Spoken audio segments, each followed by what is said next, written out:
ആ പോക്കിരിച്ച് പാത്ത് വെട്ടനുണ്ട് പാത്തുവാ എന്തേ നിനക്ക് പെരുന്നാ ഡ്രസ് എനിക്കോ നിങ്ങൾ കട്ടിട്ടുണ്ടോ ഞങ്ങൾക്ക് കീറക്കടവിൽ വാങ്ങി തരാത്തെ പൈസ എടുത്ത് വാങ്ങിയതാ ബിലീസേ അല്ല ഇന്ന് കിയാമനാണ് ഒന്നാം തീയതി അല്ല എന്നിട്ട് വല്യപ്പാന്റെ ആണ്ടാണ് അല്ല തണ്ടേ പണിക്കോ മാത്ത നിങ്ങൾക്കൊന്ന് പൈസ നിങ്ങൾ പാരമ്പര്യ പൈസക്കാരല്ലേ എന്റെ വല്യപ്പാന്റെ പത്താത്ത് കെട്ടിടക്കുന്ന പൈസ ഉണ്ട് പിന്നെ നിങ്ങൾ വലിപ്പാന്റെ പത്തായത്തിൽ കെട്ടിക്കണക്കിന് പൈസ അല്ല ഉള്ളത് കൊട്ടക്കണക്കിന് കൂറാണുള്ളത് അതൊക്കെ അങ്ങോട്ട് നടക്കിങ്ങൾ ഷായിന എന്നടേ എനിക്കുള്ള പെരുന്നാൾ ഡ്രസ്സ് പിന്നെ ഈ പണിയൊന്നും ഇല്ലാത്തോണ്ടേ വലിയ മുന്തിയ മുതലൊന്നും അല്ല കേട്ടാ നമുക്ക് പറ്റുമോന്ന് അറിയില്ല ആള് തിരക്കടില്ലല്ലോ പെരുന്നാളായിട്ട് എന്റെ പെണ്ണുങ്ങൾക്ക് മാത്രം ഡ്രസ് ആയിട്ടാ നിക്ക എന്റെ പെങ്ങൾ ഞാനും ഇവിടെ ഇല്ലേ പെരുന്നാളായിട്ട് ഞങ്ങൾക്ക് എത്തേലും എടുത്തേ അമ്മ പണി ചെയ്യണ്ടല്ലോ അമ്മ ഈ പ്രാവശ്യം എനിക്ക് ഇപ്പൊ വാങ്ങി തന്നില്ലേ എനിക്കൊരു കീറ മാക്സി എങ്കിലും ഇച്ച് വാങ്ങി തന്നൂടെ വില കുറഞ്ഞ ഡ്രസ്സാണ് അത് ഇജു കൊണ്ടണ്ട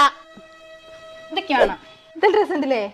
ഇത് കറുത്തയുണ്ട് എനിക്ക് ഡ്രസ് അടുത്തിന് അത് ശരിയാണ് ഇതൊക്കെ നാറും ചൊറുക്കുള്ളവർക്കൊക്കെ പറ്റുള്ളൂ ഇജൊക്കെ ഇതിട്ടുണ്ടെങ്കിൽ ഒരു തള്ളക്കോലം പോലെ ഉണ്ടാവും